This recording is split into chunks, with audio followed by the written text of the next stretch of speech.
Ya. El día de hoy nos encontramos aquí en la Biblioteca Nacional en compañía del señor escritor Mario Argueta, actual director de esta biblioteca. Y el día de hoy venimos a realizarle una entrevista en torno a la celebración de la Semana de la Lectura para enmarcar con esta actividad nuestra ponencia en honor a él. Buenas noches, señor. La primera interrogante que tenemos, que seriamente no le hemos hallado en toda esta información, es ¿cómo es su nombre completo? Claro, mi nombre completo es José Manuel Argueta, José Manuel Argueta. pero se me conoce como Manuel Argueta. Se le conoce mejor como su nombre de escritor como Manuel Argueta. Sí, correcto. ¿Sus padres a qué se dedicaban? Bueno, mi madre era oficio de la casa y mi padre era abogado. Su padre era abogado. Tenemos aquí una información que su madre trabajó en el mercado y le conseguía periódicos a usted cuando era niño para que lo leyera. Sí. ¿Tiene usted hermanos, hermanas? Sí, tengo hermanos. ¿Cuántos hermanos se llaman? Tengo ya una ya murió. Una hermana. Tengo 3 hermanos. ¿Tres hermanos? Y tengo hermanos de padre también. ¿Hermanos solo por parte de papá? Sí, que tengo 2 hermanos. ¿Y solo tiene una fallecida? ¿Una qué? Solo una hermana de usted ha fallecido. Los Sí. demás todos se encuentran vivos. Sí. ¿Se ha casado alguna vez? Sí, claro. ¿Ha tenido ¿Alguna hijos? vez? ¿Cuántas veces? No, una vez. Solo una vez. ¿Ha tenido hijos? Sí, claro, tengo 4. 4 hijos. ¿Y nos podría regalar sus nombres? Bueno, me llama Carolina, Pepe, Otto y Leonardo. Algo que le recuerde muy bien a su época cuando fue niño o adolescente, así como nosotros. ¿Algún recuerdo así? Bueno, yo tengo muchos recuerdos de mi niñez. Tengo un libro que se llama Siglo de Oro, que es una novela autobiográfica y presenta todos mis recuerdos de niño, mis juegos con mis compañeros de la escuela, fútbol, mi afición por la matemática, por la poesía, de esa época de niño, de 4 grados. ¿A qué edad fue cuando usted comenzó a escribir? Bueno, yo pienso que fue como en 4 grado ya escribía poemas. Ya en 6.º grado ya me atreví a mandar a concursos de la radio. En esos momentos comenzaban a surgir las radios ahí en San Miguel. Yo todavía vivía en San Miguel. Sí. Comenzaron a aparecer las primeras radios en San Miguel. Hacían concursos y yo participaba con los grandes, ¿no? De modo que no se me olvida que ya escribía poemas ya un poco más serios, por decirlo así. Pero mi comienzo de hacer poemas fue en 4 grado. ¿Sus obras tienen a su criterio alguna característica así especial, específica? Casi siempre se refieren al Salvador, a los problemas sociales, a valores salvadoreños. En algunos casos le doy relevancia a las novelas, especialmente a los personajes femeninos. Es una de las características de mi novela, según me enseñaban los críticos. Acaba de aparecer un libro en la tecnológica que se llama De la Macaltrón y el Más Allá, lecturas críticas de la novela, de la obra literaria de Manuel Argueta.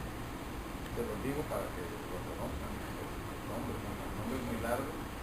Ahí yo hablo, los críticos hablan, son académicos de universidades de Estados Unidos que escriben en español, pero tuve la suerte de que se publicara aquí en El Salvador ese libro hace como 2 semanas, y ahí hablo de toda mi formación literaria desde muy jovencito.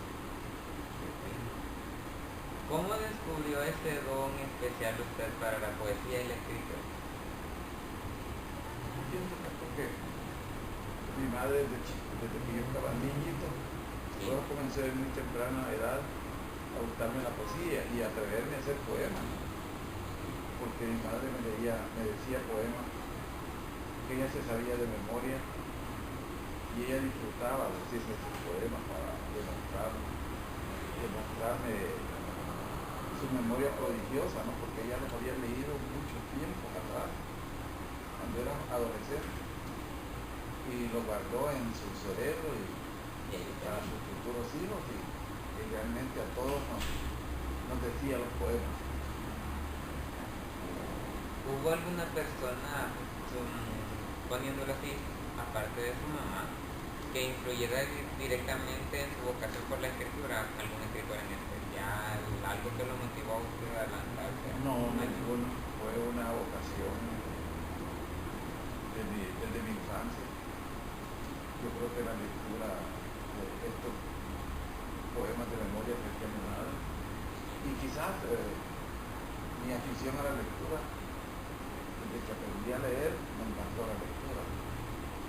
Yo vengo de un hogar donde no había libros, entonces yo leía en periódicos, que era más fácil obtenerlo.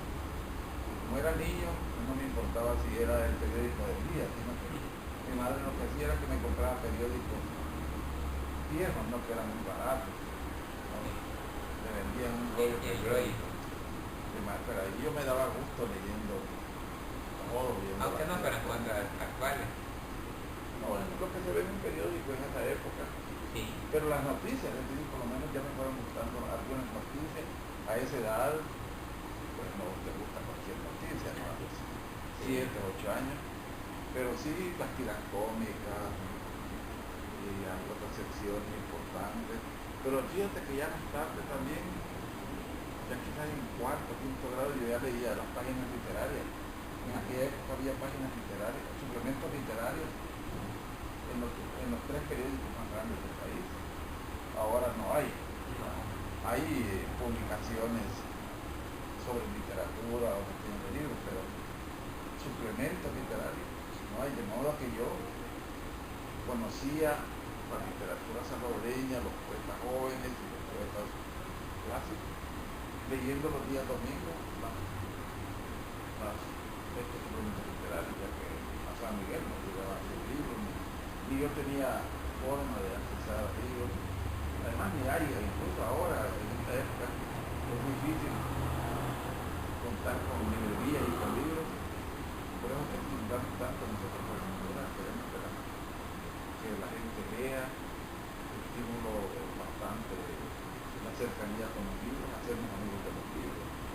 Aquí en todos mis cursos y conferencias que acabo de realizar en Estados Unidos, yo estimulo de que debemos ser amigos de los libros desde que la persona es bebé.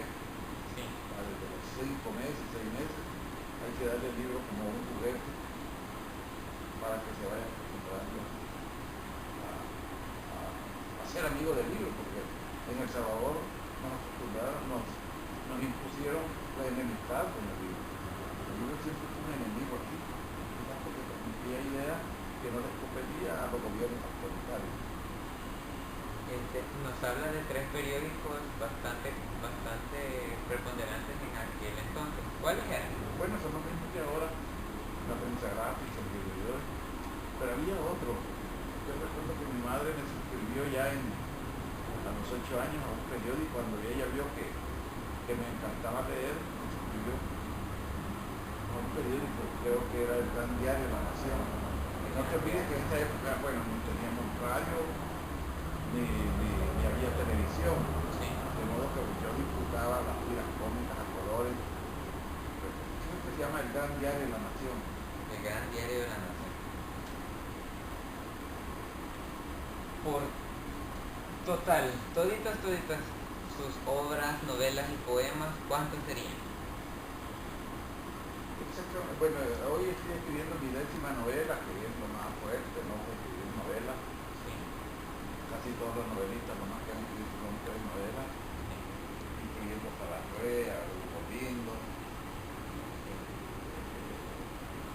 hay más, hay otros que han escrito 2 novelas. Bueno, Miguel Ángel Espino, que dejó 2 grandes novelas. De modo que escribir ya mi 10ª novela siento que he dado un gran paso y pero Sería. combino con otras cosas, no solo soy escritor. Ah, por lo entonces serían 10 novelas en poema.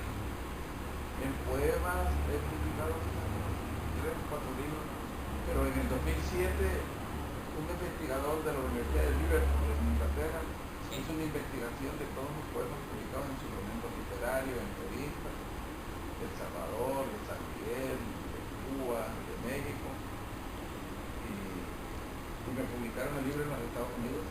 Se llama Obras Completas, Poesías Completas de Mario Argueta, 1956, 2008, 2007. Este me llenó mucho, ¿no? Me llenó mucho, porque yo pensé que no podía escribir poesías completas mías, porque solo tenía 3 o 4 libros.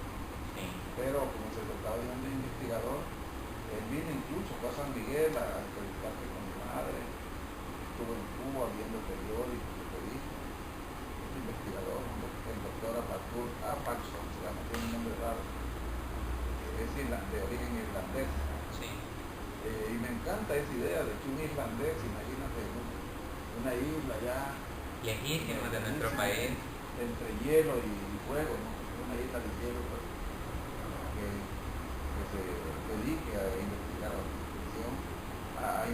la literatura salvadoreña, además con un perfecto español, como lo pone él, porque es un prólogo y hace una biografía de su persona, incluso cosas que yo desconocía de mi persona, pero él como investigador logró plasmar todo lo que yo he escrito, que yo ya ni me acordaba, ¿no? Porque escribí poesía hace 30, 40 años, en periódicos, en estos suplementos literarios, ya cuando ya fui conocido, ¿no? Sí. Al principio yo les decía, yo leí poesía en suplementos literarios cuando vivía en San Miguel, pero ya estando aquí me incorporé y ya también pude publicar. Otro dato importante que creo que no nos ha quedado muy claro. ¿Sus padres están vivos todavía? No, está muerto. No, ya muerto. ¿Cómo tomó su familia en aquel entonces su verdadera profesión de ser escritor?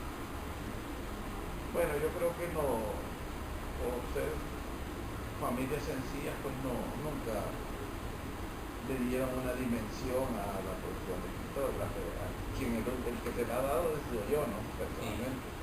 Desde ese punto de vista he sido muy solitario, me he desarrollado solo, nadie me ha ayudado, nunca recibí un taller, nunca recibí orientaciones, excepto la de mi madre cuando yo era niño, ¿no? Quiere decir de que usted... Sino que fue una vocación que fui cultivando y abonando a partir de mi interés por la lectura. Quiere decir de que usted jamás recibió una formación académica en cuanto a la poesía, al cómo escribir. Fue una formación autodidacta.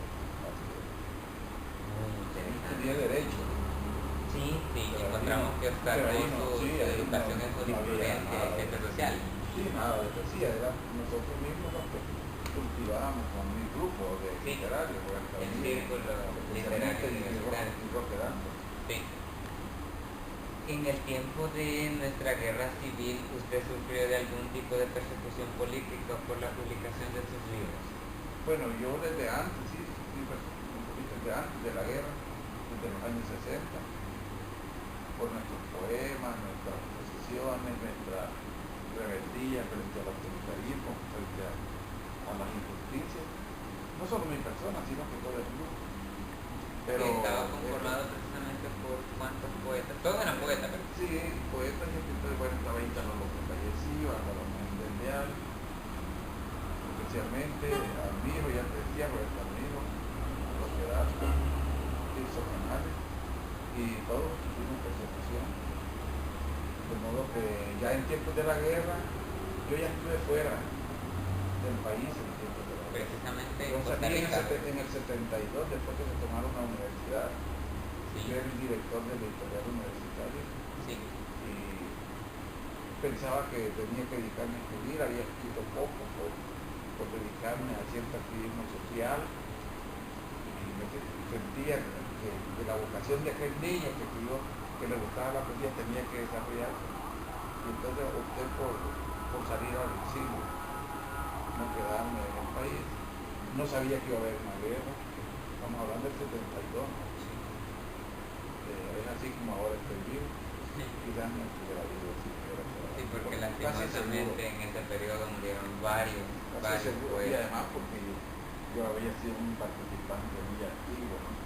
de ese De toda la movimiento social. problemática social y política que había en El Salvador, cuando aquí no había, eran prohibidos todos los partidos políticos.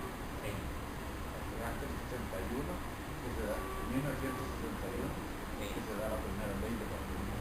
Pero nosotros comenzamos a trabajar desde 1956, el ciclo literario universitario, como Y parte de la la generación total. mentira. 56, o sea, no había partidos políticos, entonces nosotros éramos los más hablantines y los más activistas Activistas de ese tiempo. dentro de ese tema. ¿Considera usted de que eso le trajo alguna cierta ventaja a nuestro país? Ese compromiso social que ustedes adquirieron en aquella época de contrarrestar aquel autoritarismo que existía en nuestro país, que marcó un escenario previo a lo que terminó explotando en guerra. Yo creo que sí, eso que abrió la conciencia de muchos intelectuales, de muchos académicos que estaban silenciados desde 1932. Sí, Uno decía, nosotros eso decíamos, ustedes se callan, porque no dicen, porque por eso nos consideraban a nosotros rebeldes y decían, bueno, ustedes están jóvenes, son cipotes y pueden decir esto, pero realmente ya no se trató de ser cipotes, porque fuimos creciendo y igual estuvimos en la misma posición. sí. Desde ese punto de vista sí creo que aportamos en el sentido de ir aclarándole a todas las generaciones anteriores a nosotros nuestra posición. Y para suerte nuestra, nos distinguimos también, no obstante que podíamos ser perseguidos o exiliados, nos fuimos distinguiendo por encima incluso de los clásicos o asemejándonos a ellos, ¿no? Sí, De igual a igual, no obstante que éramos mucho más jóvenes, un poquito más un joven. rock bastante, por ejemplo ya con Bolillo, con Salarrué, con Claudia Laz, y ya fueron, bueno, casi Claudia Laz nos trataba como hijos, ¿no? Sí, Por la diferencia de edad, pero ella nos consideraba, ella nos entendía, ella no participaba ni nada, pero nos quería vernos jóvenes y al vernos al descubrirnos talento, ¿no? Con Salarrué, que era el otro, ¿no? Eran como nuestros padres sí, literarios, por decirlo así. sí. Casi no lo veíamos, ¿por qué? Por su espiritualidad, era una persona muy aislada, se aislaba bastante, no socializaba con nadie, pero las veces que yo lo vi, las pocas veces que lo vi, era una persona muy dulce, muy tierna, y pienso que también nos quería, aunque no nos diera. Entonces prácticamente nosotros consideramos a Salarrué y a Claudio como nuestros padres espirituales, aunque no nos influenciaron directamente, Pero los apoyaron en con literatura nos dieron una fuerza moral como escritores, ambos dieron una fuerza moral. el país recibía positivamente esa ayuda que ustedes estaban brindando al promover de que no se quedaran de manos cruzadas ante el autoritarismo. Yo pienso que no tanto, ¿no? Porque Sí, de pronto nos consideraban como rebeldes, ¿no? Y al contrario, pues nos tomaban como algo, como personas que le hacíamos daño al país. y cosas que no eran. Y por ahí vino también la tendencia a no publicar, a no darle, que lo estamos pagando caro ahora, ¿no?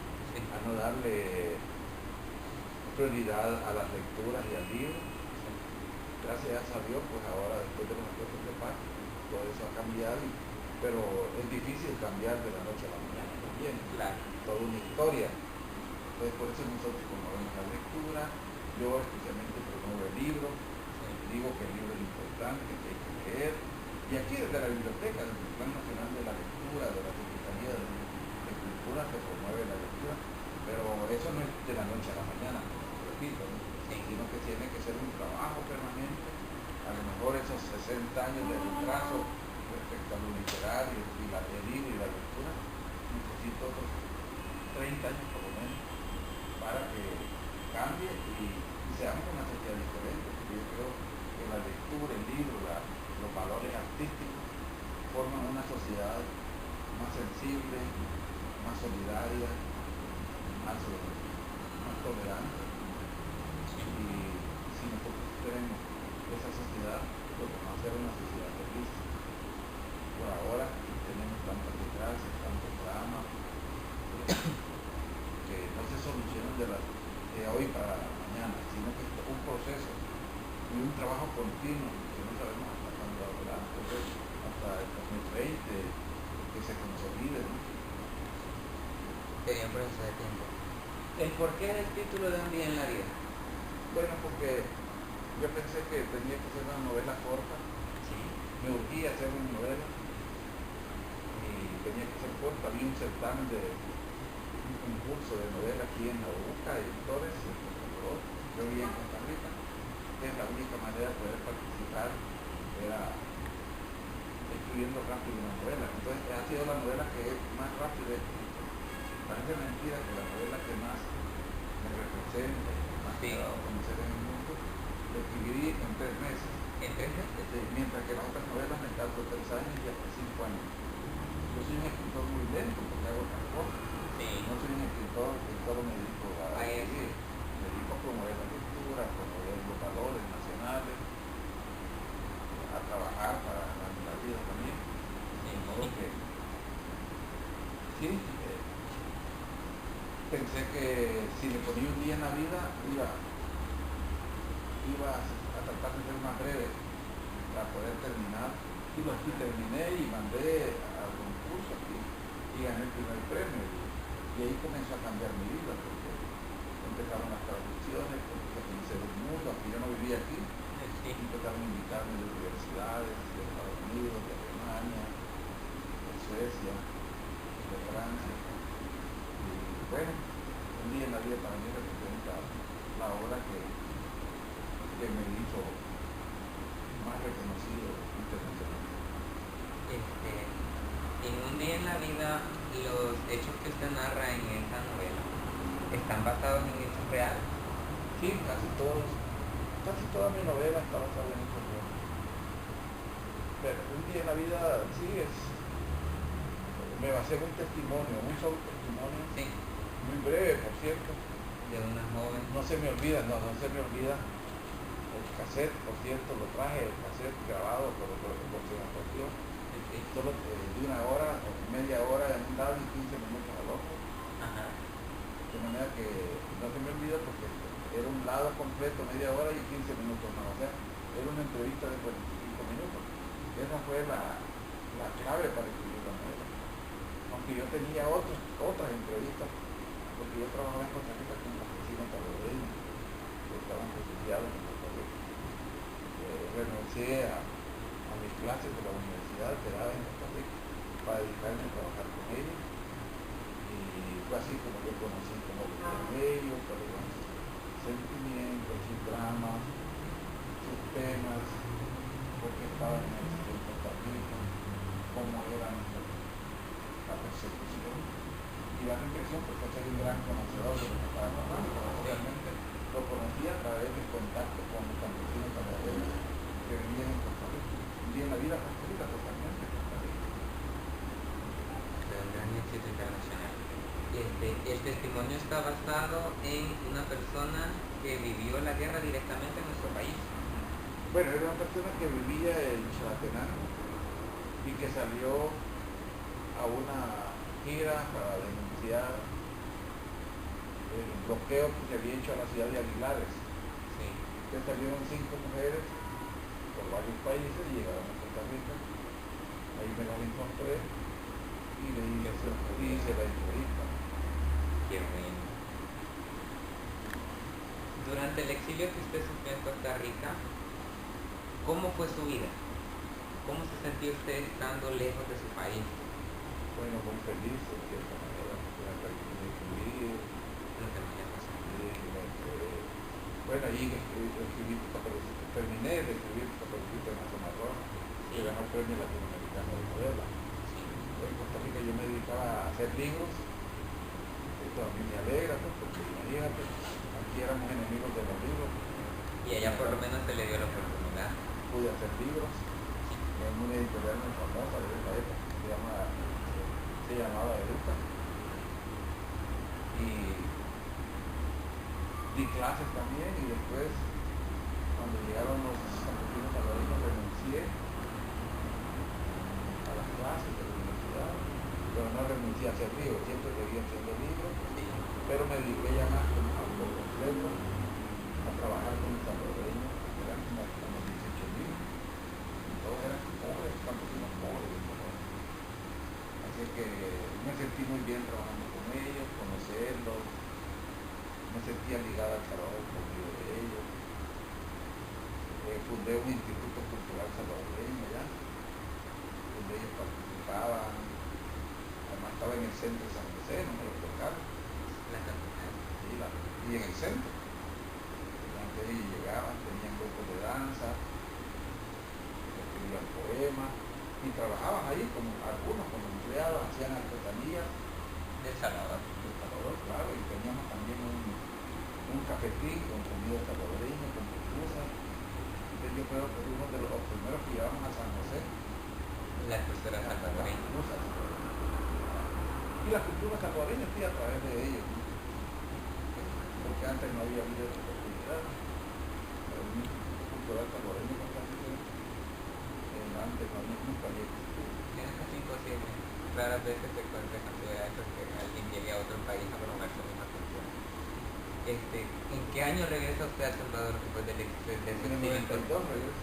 En el 92, después de los acuerdos de Un paz. año después de los acuerdos. Sería en el 93. Más o menos. Porque los acuerdos estuvieron en el 92, el 16 de enero. Pues sí. Un año después. ¿Cómo se sintió usted cuando ya por fin pudo regresar a su país, ya sin aquella presión de no poder escribir? Bueno, muy bien, muy contento, que vine de un país donde había estado 21 años, Sí. que me había recibido también como escritor, me querían mucho, pero yo dije voy a regresar al país, además ya me dijo allá, yo me traje a uno, al menor. Quiere decir de que usted se casó en Costa Rica. No, aquí Aquí era se casó. como niño chiquito. Y se fue con su señora y su hijo.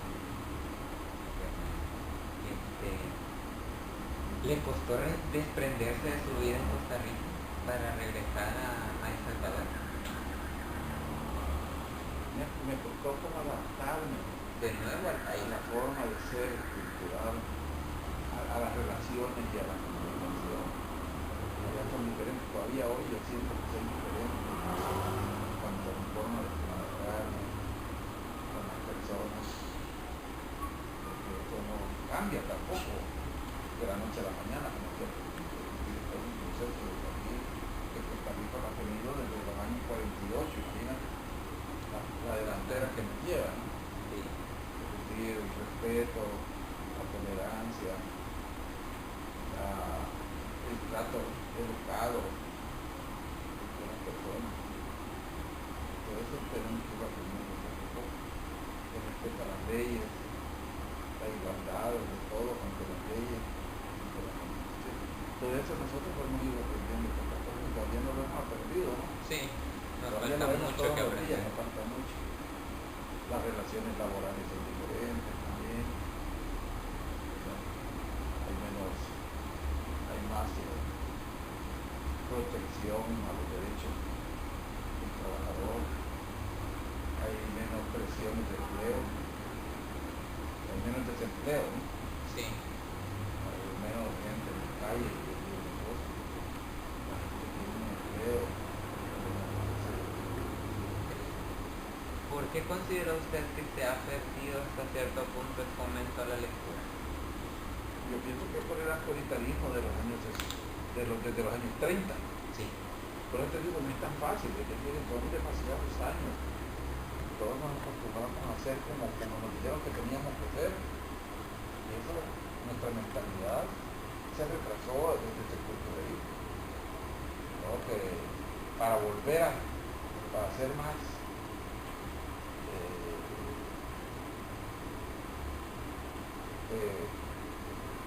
para hacer más ese cambio, se requiere muchos años, que decía al principio.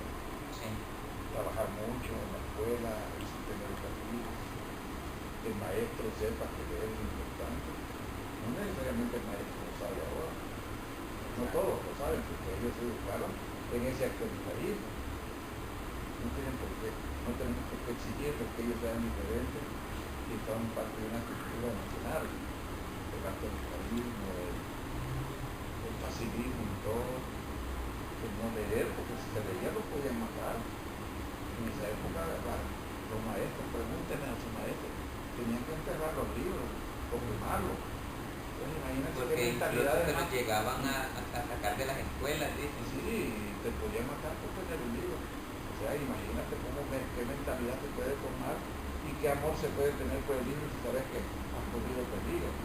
Por un libro. Aunque la gente sabía que eso era injusto, pero se fue acostumbrando a que el libro no tenía que acompañarlo, así como nos acompaña un perro o un gato en la vida, entonces tampoco el libro tiene que enseñar. De manera que hoy el trabajo tiene que ser darle vuelta a la tortilla, ¿no? Y decirle, no señor, el libro es igual que una mascota, que un hijo, entonces tenemos que creerlo, ¿verdad?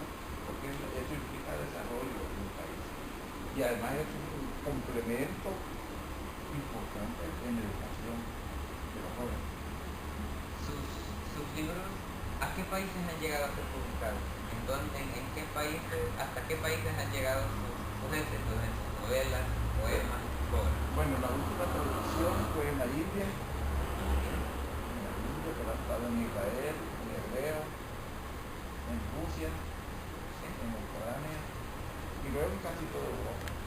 Desde Suecia hasta España. Bueno, en España no es traducción, ¿no? Ha sido editado en pocas editoriales en España.